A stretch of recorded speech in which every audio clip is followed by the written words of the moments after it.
Nowadays, most of us know that cooking without water actually helps to retain the vitamins and minerals in your fruits or vegetables. I'm just going to do a real quick demonstration to show you what we're talking about when we mean cooking without water. I've got some grated carrots here, and we're going to pretend to cook some on top of the stove. Now what we're going to do, we'll pretend that this glass is our cookware. And if you're going to cook carrots on top of the stove, normally you'd add a little bit of water. So we're going to put some water in with these carrots. Now a good rule of thumb is that the color equals the vitamins and that the flavor equals the natural minerals and sugars.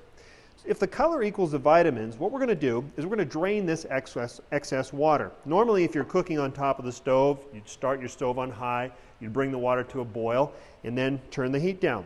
Normally you'd lift the lid and give the carrots a poke with a fork, then you can tell they're done enough to eat.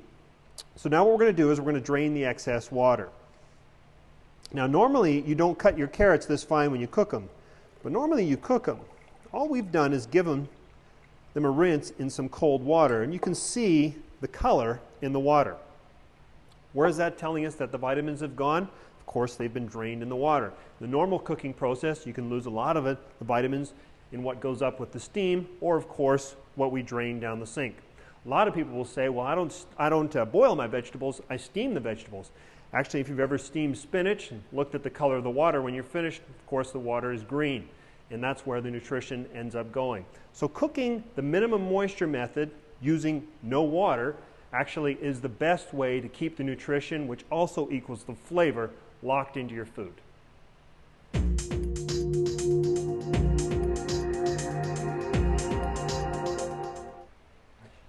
I'm going to take a moment just to show you how this cookware has been put together. First of all, we use 1 millimeter of surgical stainless steel across the bottom and up the sides. It's even all the way around.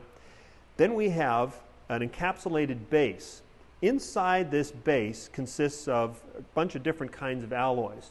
And the base is designed to do three things. First thing it's designed to do is to spread the heat evenly across the bottom so that there's no hot or cold spots. The second thing it's designed to do is to work as a buffer zone between the hot element and the food. Regular cookware is very thin, and what happens is there's nothing between the flames and the food.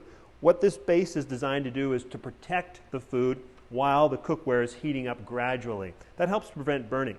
The third thing the base will do is it actually will retain the heat. When we start cooking, we're always going to start cooking on medium temperature. Then, once the cookware has reached an ideal cooking temperature, we're going to turn it down to low.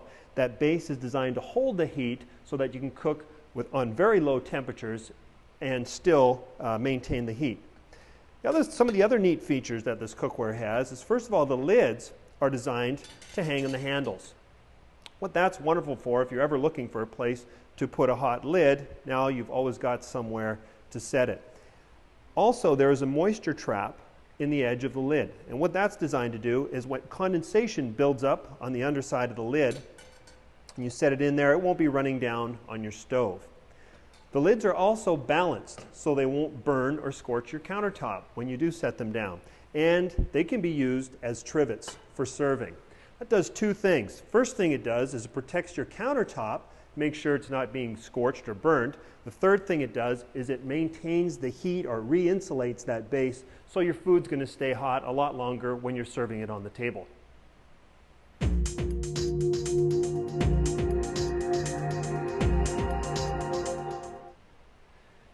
This is the basic platinum 21-piece set of cookware. I'm just going to show you some of the different combinations so you can utilize your cookware much better.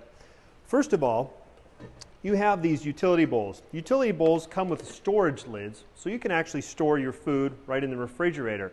Now, rather than put them in a different cooking vessel to reheat, you can actually use these bowls as a double boiler. Some people use them for baking, melting chocolate, or heating up milk. But you can see that they'll fit right in the forequart. Also, the engineers decided to tier the base so this utility bowl can be used in two different sizes. There are two sizes of utility bowls that you can utilize. The larger one will fit in the 8-quart as a double boiler, and it will also fit in the 4-quart as a double boiler. Remember, with this cookware, everything has more than one use. What else can we do with these? These can be turned over and used as lids. If you ever wish you had a Dutch oven, now you do. With the dome lids, we can actually do something that's called stack cooking. If you ever wish you had an extra burner on your stove, you can actually heat up your cookware or the different items that you're cooking separately and actually stack them up one at a time. Once heating them up separately, you can stack as high as 3 vessels high using this cookware. Okay, one of the only drawbacks is now that you've got a hot lid, how do you get it off? The company thought of that too. Instead of using oven mitts, there's a heat-resistant suction knob that allows you to lift the cookware lid without burning your fingers. We also have a utility rack that can be used with these large utility bowls. The utility rack can be used to actually cook a roast beef and vegetables on the bottom, and we're going to show you how we can cook a cake right inside with it. What you would do is, if you're cooking your roast beef and vegetables on the bottom, you could actually use the utility rack on top. You can mix up a cake, set it on top of the roast beef, use the large utility bowl, and now you've got roast beef, vegetables, and cake for dessert all in one piece of cookware. Makes for fantastic energy savings. To get the cake out, of course, you'd use the heat-resistant suction knob. You can lift the lid, and here is your beautiful cake. Once the cake is finished, you can use a regular plate, flip the cake over, set that off on the side to cool for dessert, and now using a lifter ring, you can lift it out and get at your roast beef and your vegetables. The roast beef makes a wonderful gravy in there because all the juices get retained. Utility rack can also be, it comes in 2 pieces so that you can use it in the forecourt. We can do a smaller version of what we just talked about using the utility bowl. We could be cooking some rice in the bottom and say a small Cornish game hen on top. Remember, the utility rack also has a grater system built in. So you can actually set the grater system right on top of, let's say, a salad or some fresh cooked broccoli. You could grate some cheddar cheese or grate some carrot right on top of the salad. Once again, remember, everything has more than one use. If you've ever decided you'd like to fry, but you want to make sure that you're keeping your stove from getting all splattered, we have this adapter ring that can be used with the lid from the forecourt.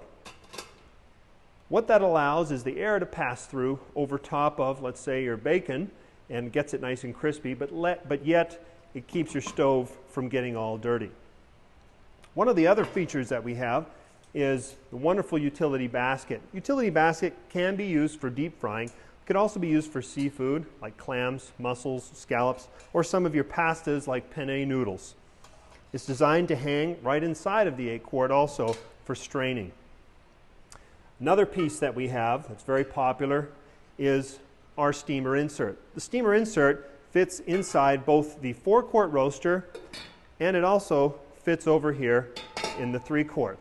So it's designed to be used in 2 different vessels. It also has feet on the bottom so that it can be used, it can sit flat in your sink and be used for straining. The water will pass freely through it.